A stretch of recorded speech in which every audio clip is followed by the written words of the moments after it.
64년경, 주후 64년경에 로마의 네로 황제라는 사람은 로마에서 일어난 그 큰 화재의 책임을 그리스도인들에게 전가시켰습니다. 이때로부터 교회는 아주 본격적인 또 체계적인 박해를 받게 되는 것으로 우리가 볼 수가 있겠습니다. 예수님을 믿는다는 것 때문에 세상으로부터 당하는 그런 고난이었습니다. 그리스도인 되었다는 것 때문에, 그리스도인이라는 것 때문에 오해를 받고 불이익을 당해야만 했습니다. 아마 이때쯤 베드로 사도와 바울 사도가 순교를 한 것으로 우리가 생각을 합니다. 초대교회 성도들에게 이런 그 박해와 핍박은, 이런 고난은 참으로 견디기 힘든 것이 되었을 것입니다. 그것은 단순히 몸의 어떤 고통을 넘어서서 일종의 눈에 보여지는 공포로 다가왔을 것이라 생각이 됩니다. 여러분, 우리가 그렇지 않습니까? 우리가 몸으로 겪는 그런 어려움이 오래되거나 또 그 고통들이 반복이 되게 되면 그 어려움은 육적인 몸의 고통을 넘어서서 마음의 고통 혹은 마음의 병으로 남겨지는 것을 우리는 경험합니다. 최근 우리도 이런 경험을 하고 있습니다. 코로나19로 인해서 우리가 지금 고통을 당하고 있는데 삶의 어떤 제약을 받게 되고 또 경제적, 사회적인 고립과 소외를 경험하고 있습니다. 최소한의 삶의 자유를 빼앗긴 채 그 무엇인가 쫓기는 것 같은 그런 삶을 우리가 살아가고 있습니다. 그런데 이러한 그 육적인 어려움의 시간들이 지속되어 가면서 우리가 겪는 고통은 몸의 고통만이 아니라는 것입니다. 보이지 않는 그 무엇의 공격에 대한 두려움과 공포를 갖게 됩니다. 그런 그 두려움과 공포는 불투명한 미래에 대한 우리의 근심과 걱정으로 남겨지고 있습니다. 여러분 아시는 대로 우리가 속한 이 텍사스 주는 이미 지난주 전에 리오픈 선언이 있었습니다. 그러나 그러한 그 리오픈의 선언과는 다르게 사람들은 쉽게 움직이지 못하고 있는 것이 사실입니다. 여전히 식당들을 비롯한 많은 사업장들이 제한적인 운영을 하고 있습니다. 비즈니스들은 문을 열었지만 고객들, 손님들은 쉽게 그 비즈니스장들을 찾지 못하고 있습니다. 두려움과 공포 때문일 것입니다. 장차 받을 고난의 그 두려움과 공포 속에 빠져 있는 교회를 향하여 베드로 사도가 편지를 남겼습니다.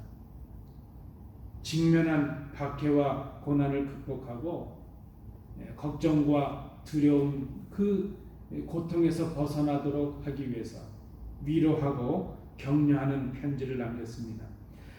베드로 사도는 이 편지에서 두려움과 공포에 사로잡힌 교회에게 그 공포와 두려움을 이길 수 있는 하나의 무기를 제시해 줍니다. 그것은 바로 소망이라는 것입니다. 희망입니다. 비록 지금은 고난을 받게 되었지만, 고난 가운데 있지만 장차 이 고난이 끝날 것이고 그 고난 이후에 놀라운 일들이 있을 것을 바라보고 희망을 갖게 하는 것, 그것이 바로 이 베드로전서의 중요한 내용입니다. 비록 지금 우리가 어렵고 고통스러울지라도 이 고통이 끝날 것이고 또 이 고통이 끝나고 나면 좋은 일이 있을 것이라는 희망이 우리 가운데 있다면 그 희망 때문에 우리는 오늘을 인내할 수 있습니다. 우리가 베드로전서를 소망의 서신이라 부르고 있는데 이 오늘 이 본문의 말씀을 통해서 고난의 때를 살아가는 우리가 어떻게 이 고난 가운데서 희망을 볼 수 있을까? 그리고 그 희망을 통해서 우리가 어떻게 오늘을 인내하고 승리할 수 있을까? 오늘 이 본문 베드로 사도를 통해 주시는 이 말씀을 통해서 우리가 함께 찾아볼 수 있도록 하겠습니다. 첫 번째 우리가 생각할 것은 고난의 때에 우리가 해야 될 일, 고난의 때에 우리는 겸손해야 된다는 것입니다. 여러분, 우리가 갖는 그 오해 중에 하나가 있는데, 우리가 고난을 당하게 될 때에 나에게 오는 그 고난이 오는 것이 부당하다, 잘못되었다, 그렇게 생각하는 것입니다. 그러나 여러분, 고난은 누구에게나 옵니다. 베드로 사도도 말씀을 합니다. 불같은 시험이 오는데 그 시험 당하는 것을 이상한 일 당하는 것처럼 놀라지 말라, 그렇게 생각하지 말라. 안 당해야 될 일인데 당하고 있다, 그렇게 생각하지 말라는 것입니다. 고난은 피할 수가 없다는 것입니다. 여러분, 우리가 늘 경험하지 않습니까? 그저 우리가 볼 때는 썩 괜찮아 보이는 분들도 다 나름대로 고난이 있습니다. 특별히 믿는 우리들에게 고난은 반드시 온다는 것이죠. 필연적이라 하는 것이 성경의 말씀입니다.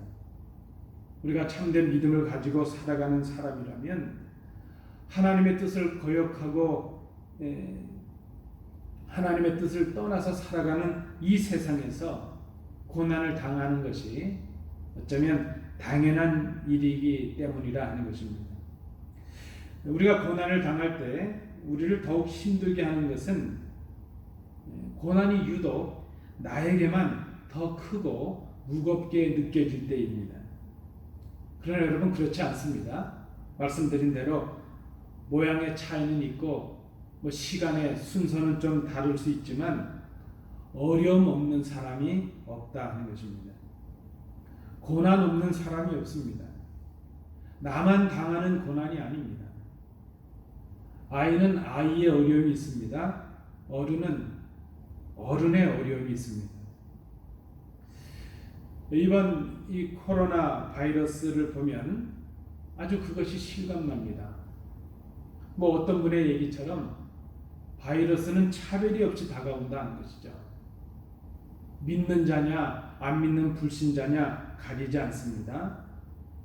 이단의 교회냐 정통적인 교회냐 분별하지 않습니다. 인종의 차별이 없고 빈부의 차별이 없고 지역의 차별이 없습니다. 누구에게나 고난이 임한다 하는 것입니다. 고난이 우리에게 임할 때에 우리가 생각할 것은 이 고난 가운데 우리가 이렇게 연약한 존재들이라는 것을 생각하는 것입니다. 우리가 그렇게 강한 사람들이 아니라는 것을 인정하는 것입니다. 이 고난과 어려움 속에서 하나님을 떠나서 나를 높이고 살았던 자신을 발견하는 것, 낮추는 것, 그것이 중요합니다. 내 힘과 내 능력을 의지하던 어리석음을 내려놓고 멈추는 것입니다. 말씀에 순종하기보다는 내 지혜와 내 경험을 따라 살았던 나를 정직하게 인정하는 것입니다. 오늘 본문도 우리에게 말씀해 줍니다. 하나님의 능하신 손 아래서 겸손하라. 때가 되면 너희를 높이시리라. 여러분, 고난은 누구나 당하는 것이고 특별히 믿는 우리에게 고난은 반드시 있습니다. 그러나 고난은 의미가 있습니다.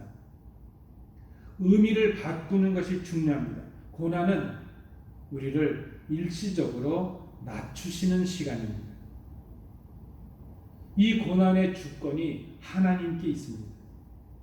높아질 대로 높아진 우리를 고난을 통하여 낮추십니다. 하나님을 떠나 살던 우리의 발걸음을 멈추고 우리의 삶을 돌아보게 하십니다. 그리고 우리로 하여금 다시 방향을 돌려서 아버지께로 돌아가게 하십니다. 하나님을 떠나 살았던 우리의 발걸음을 멈추고 우리의 삶을 돌아보고 하나님께로 돌아가게 하는 그 은혜가 이 고난 가운데 있습니다. 이번 코로나19로 인해서 이 고난을 당하는 동안 우리가 그 무엇보다도 가장 많이 생각해야 될 것이 있다면 바로 우리 자신들입니다. 하나님을 떠난 자신, 말씀을 떠나 살고 있는 나 자신을 정직하게 발견하는 것입니다. 이런 생각하지도 않았던 고난과 어려움이 우리에게 임할 때에 내가 당하는 이 고난이 그저 다른 누구의 때문인 것처럼 불평하고 탓하기 전에 먼저 해야 될 일, 나를 돌아보는 것입니다. 정직하게 나의 무능과 연약함을 하나님 앞에서 인정하는 것입니다. 하나님 없이 높아진 나 자신을 발견하고 낮추는 것입니다. 능하신 하나님 앞에서 무능한 자신을 정직하게 발견하는 것, 그 하나님을 높이고 나를 그 하나님 앞에서 낮추는 것, 그것은 바로 하나님의 말씀에 순종하는 것입니다.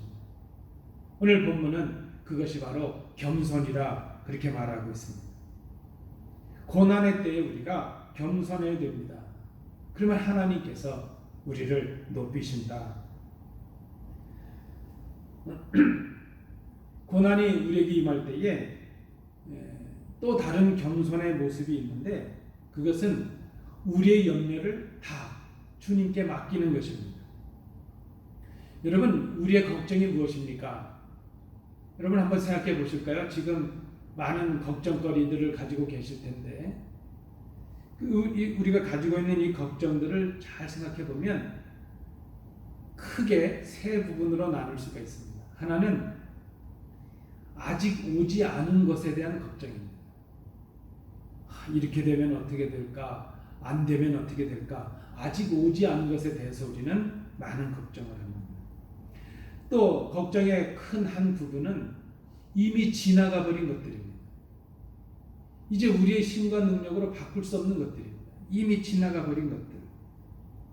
그리고 또 한 부분이 있는데 그것은 지금 현재 나에게 남겨져 있는 그런 걱정입니다. 그래서 우리가 이 걱정을 잘 생각해 보면 이미 지나가 버린 것, 앞으로 아직 오지 않은 것, 그것을 빼고 나면 우리가 실제로 걱정해야 될 것은 그리 많지 않다는 것입니다. 그리고 지금 우리가 가지고 있는 이 현재의 걱정도 나눠볼 수가 있죠. 내가 할 수 없는 일, 내가 할 수 없어서 생기는 걱정, 그것과 내가 할 수 있는데 하지 않아서 생기는 일, 그 걱정 두 가지로 나눌 수가 있을 것입니다. 내가 해야 될 일인데 하지 않아서 생기는 그런 어려움은 하면 됩니다. 내 책임과 내가 할 일을 하면 됩니다. 그런데 문제는 내가 할 수 없는 일입니다. 우리의 능력 밖에 있는 일들입니다. 우리의 힘과 능력으로 할 수 없는 일들, 그것이 진짜 우리에게 걱정거리가 될 수 있습니다. 염려거리가 될 수 있습니다. 어떻게 할까요? 내가 할 수 없는 일들, 내 능력의 밖에 있는 일들, 이런 일들은 맡기는 것입니다. 주님께 맡기는 것입니다. 우리가 이 염려를 맡기지 못하면 그것 때문에 두려움이 생기고 그것 때문에 걱정과 근심이 가득해집니다. 오늘 성경은 우리에게 이렇게 말씀합니다. 너희 염려를 다 주께 맡기라. 이는 그가 너희를 돌보심이라. 여러분, 무엇이 겸손입니까? 나의 연약함을 인정하고 능하신 주님 앞에 내가 할 수 없는 일들을 맡기는 것, 내 염려를 주님께 맡기는 것, 그것이 바로 겸손입니다. 내가 할 수 없는 일을 가지고 그저 하지도 못하면서 걱정하고 있는 것, 그것이 잘못된 것입니다. 고난이 우리에게 임할 때에, 걱정이 우리에게 엄습해 올 때에, 염려가 우리에게 가득 차게 될 때에 우리가 할 수 있는 일, 겸손해지는 것입니다. 겸손해진다고 하는 것은 나의 연약함을 인정하고 나의 모든 염려를 주님께 맡기는 것입니다. 그러면 주님께서 우리를 돌보시고 우리를 높이신다 말씀을 합니다. 오늘 본문을 통해서 발견하는 두 번째, 고난의 때 우리가 할 일이 있다면 고난의 때 우리는 근신하여 깨어야 한다는 것입니다. 우리가 근신하고 깨어 있어야 될 이유가 있는데 그것은 오늘 본문에 보니까 믿음을 굳게 하기 위함이라 그랬습니다. 우리가 믿음을 굳게 해야 될 이유가 있는데 그 이유는 우리에게 대적들이 있기 때문입니다. 그런데 이 대적이 육신의 대적이 아니라 영적인 대적들입니다. 우리의 대적은 우는 사자같이 삼킬자를 찾고 있는 마귀, 바로 사탄이, 그 거짓 영이 우리의 대적입니다.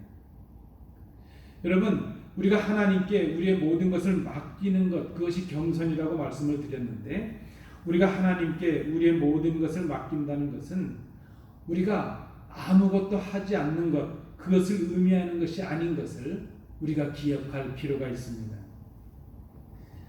우리가 당하는 고난 속에 두 가지 있다고 앞에서 말씀을 드렸습니다. 우리가 할 수 없는 일이 있고 우리가 하지 않는 일이 있습니다. 여러분, 구별할 수 있어야 되겠습니다. 못하는 것과 하지 않은 것은 전혀 다른 것이기 때문입니다. 우리가 할 수 없는 일은 우리의 능력 밖에 있는 일들입니다. 우리가 할 수 없는 일은 주님께 맡기는 것입니다. 그러나 우리가 해야 될 일은 해야 되는 것이죠. 해야 하는데 하지 않은 것, 우리의 책임을 다하지 않음으로 생기는 걱정과 고난은 우리의 책임으로 남겨집니다. 게으름과 무관심, 내가 당할 손해와 희생 때문에 책임을 다하지 않는 것, 그 걱정에서 벗어나기 위해서는 염려될 것, 우리가 할 수 없는 일들은 주님께 맡기고 우리가 해야 될 일은 우리가 감당하는 것입니다. 오늘 본문이 말씀하고 있는 우리가 해야 될 일은 바로 근신해서 깨어있는 것, 그렇게 말할 수 있습니다. 여러분, 근신하라 하는 이 말은 그저 우리의 쉬운 표현으로 하면 정신을 차리라 하는 그런 말입니다. 이 근신하라 하는 것은 마음의 어떤 자세를 가다듬으라 하는 것이죠. 우리의 마음의 감정이나 욕망, 그런 염려들에 대해서 다스리고 절제하라, 자제하라 하는 그런 말씀입니다. 이것은 다른 말로 하면 영적인 분별력을 가지라 하는 것입니다. 깨어나라 하는 이 말은 우리 몸의 나태함, 게으름, 그런 잠에서 깨어나는 것을 의미합니다. 그러므로 근신하고 깨어라 하는 것은 우리 그리스도인으로서 합당한 마음과 몸의 자세를 새로이 갖는 것, 그것을 근신하여 깨어라, 그렇게 말할 수 있겠습니다. 여러분, 왜 우리가 이 고난을 당할 때에 근신하고 깨어 있어야 될까? 우리에게 있는 이 고난이 단순히 육적인 문제만이 아니기 때문입니다. 우리에게 있는 이 고난은 육적인 문제뿐만이 아니라 우리의 마음의 문제를 넘어서 우리의 영적인 문제가 되고 있기 때문입니다. 고난이 임할 때에 우리의 몸이 힘들게 되면서 우리의 마음의 병이 들게 되죠. 두려움과 공포와 걱정들이 임하게 됩니다. 마음의 병이 들게 될 때에 우리의 믿음이 흔들리게 됩니다. 의심이 생기고 불신의 마음이 생기게 됩니다. 말씀을 거역하게 되고 하나님을 떠나게 됩니다. 그래서 이 고난의 때에 우리의 몸과 마음을 지키기 위해서 우리가 먼저 해야 될 일은 영적인 우리의 삶을 새로이 하는 것입니다. 여러분, 우리가 기억할 수 있어야 됩니다. 우리가 가지는 이 육신과 마음의 고난, 이 고통의 병들은 그저 우리가 굳게 결심한다고 해서, 약간의 어떤 환경이 나아지고 개선된다고 해서 해결되는 문제가 아니라는 것입니다. 이번 코로나도 그렇습니다. 이 코로나의 문제가 해결된다고 모든 질병이 물러가겠습니까? 아마 지금 우리가 이 백신을 우리가 개발한다 할지라도 이 바이러스는 또 다른 변종으로 또 다른 고통을 우리에게 줄 것입니다. 우리가 이 땅에 태어나서 하나님의 부르심을 받을 때까지 우리에게 고난은 끊이지 않고 다가왔습니다. 앞으로도 그럴 것입니다. 이 고난을 이기는 방법은 육체적인 해결이나 마음의 어떤 위안으로 되는 것이 아니라는 것입니다. 이 문제를 해결할 수 있는 일, 이것은 오직 믿음이라는 것입니다. 그래서 고난을 당할 때 우리가 해야 될 일은 하나님의 자녀로서 합당한 마음과 몸의 자세를 새롭게 하는 데 있다는 것입니다. 영적인 해결이 되어야, 믿음의 해결이 되어야 우리의 마음과 우리의 몸이 해결이 될 수가 있기 때문입니다. 그래서 사도 베드로는 이 사실을 알고 있기에 이제 육적인 고통을 당하고 마음의 고통을 당하고 있는 그런 성도들을 향해서, 교회를 향해서 그 문제를 해결하기 위한 믿음의 문제를 말하고 있습니다. 근신하고 깨어라 하는 것입니다. 오늘 본문이 말씀하고 있는 대로 그것은 바로 믿음을 굳게 하는 것이라 그랬습니다. 여러분, 우리가 어떻게 믿음을 굳게 할 수 있습니까? 그저 우리가 결심을 새로 한다고 우리가 믿음이 굳어지겠습니까? 뭔가를 우리의 고통을 해결하기 위해서 뭔가 인간적인, 육체적인 어떤 조치를 한다고 해서 그 문제들이 해결이 되겠습니까? 늘 우리는 새로운 문제들 앞에 서 있고 그 문제는 끊이지 않을 것입니다. 늘 육신의 고통이 있을 것이고 마음의 고통이 있을 것입니다.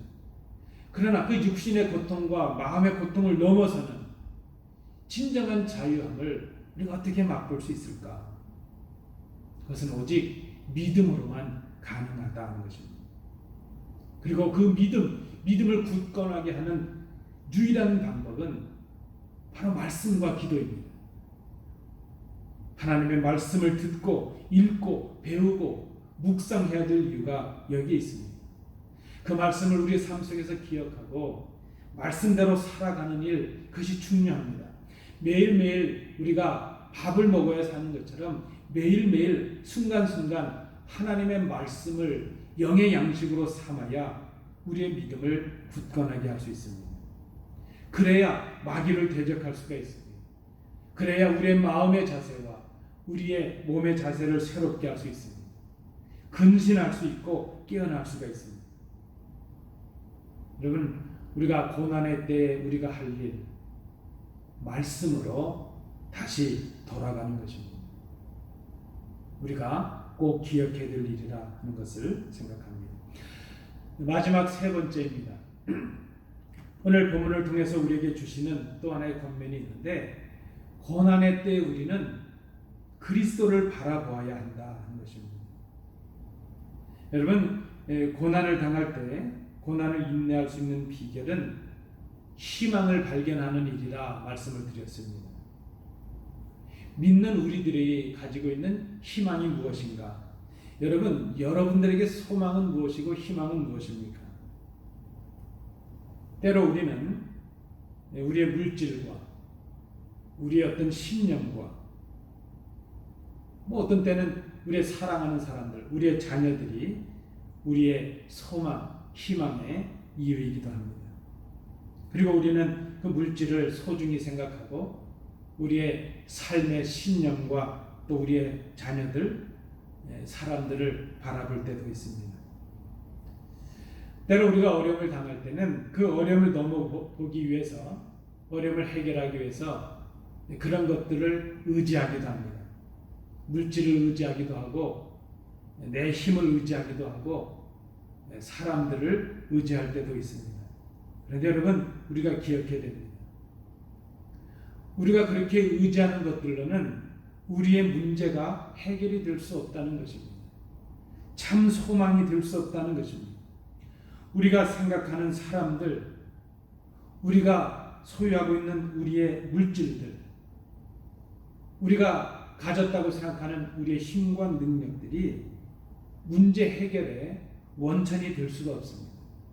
그래서 그런 것들은 우리의 희망이 될 수가 없고 소망이 될 수가 없습니다.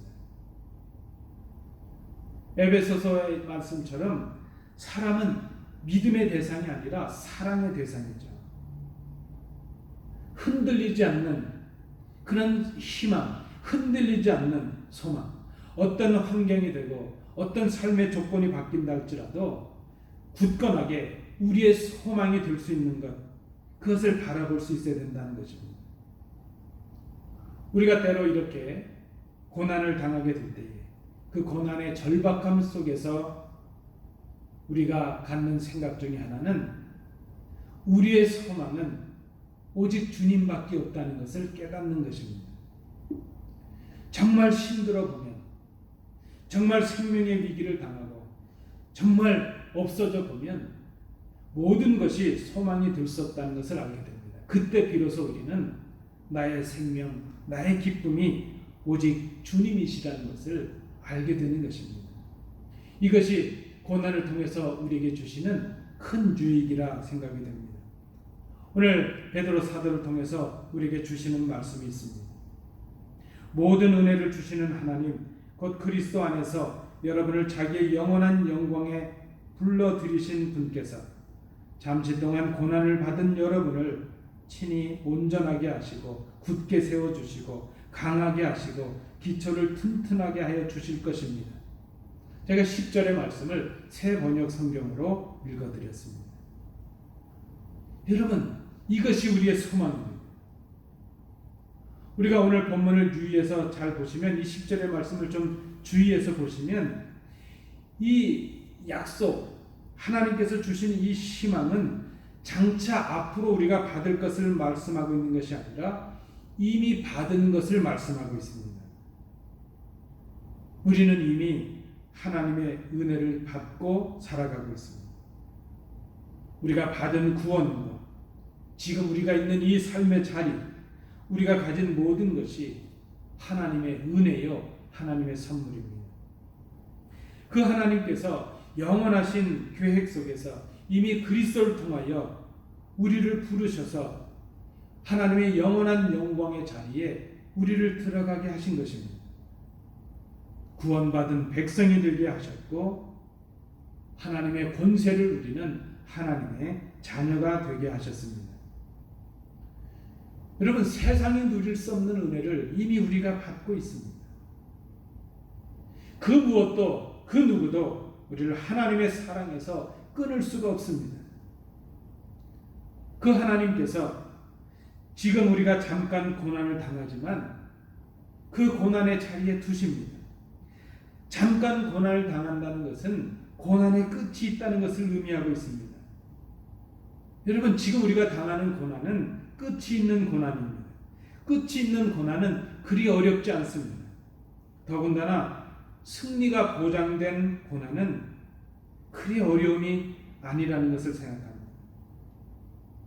그리고 뿐만 아니라 그 승리가 보장된 고난을 주시면서 하나님은 친히 이 고난의 과정 속에, 고난의 시간 속에 우리와 함께 하십니다. 우리를 돌보십니다. 이 말씀이 오늘 10절의 말씀입니다. 베드로 사도는 말씀합니다. 4장 12절 이하의 말씀에 보니까 고난을 당할 때 오히려 기뻐하고 즐거워하라. 고난 당하는 것 때문에 이상한 일 당하는 것처럼 불평하지 말라. 그 고난이 오히려 하나님의 영광을 받는, 하나님의 영광의 자리에 이르는 통로가 되기 때문이라는 것입니다. 여러분 잘 아시는 복음성가가 있지 않습니까? 괴로울 때 주님의 얼굴 보라, 평화의 주님 바라보아라. 세상에서 시달린 친구들아, 위로의 주님 바라보아라. 힘이 없고 내 마음 연약할 때 능력의 주님 바라보아라. 주의 이름 부르는 모든 자는 힘 주시고 늘 지켜주시리. 눈을 들어 주를 보라. 내 모든 염려 주께 맡겨라. 슬플 때에 주님의 얼굴 보라. 사랑의 주님 내게 안식 주리라. 여러분, 우리가 고난의 딸을 당하고 있습니다. 고통이 있습니다. 두려움과 공포가 가득합니다. 의심이 생깁니다. 그러나 이 고난 속에서 고난 자체, 이 고난의 장애물을 바라보는 것은 더 우리를 두렵게 하고 더 공포스럽게 합니다. 우리를 하나님의 사랑에서 끊어지게 하는 의심과 불신이 가득하게 합니다. 그러나 우리가 당하는 이 처절한 고난 속에서 주님을 바라보는 것, 그것은 믿음이라고 말할 수 있습니다. 고난의 이 두려움 속에서 그저 절망하고 낙심하는 것이 아니라 주님께서 우리에게 행하신 것, 그리고 행하실 것을 희망으로 바라보는 것, 그 사람이 바로 그리스도입니다. 고난을 당할 때에 주님을 바라보는 것, 그것이 바로 고난을 이기는 믿음이라고 하는 것입니다. 고난의 때 우리가 할 일인 것인가? 그리스도를 바라보는 것이라 하는 것입니다.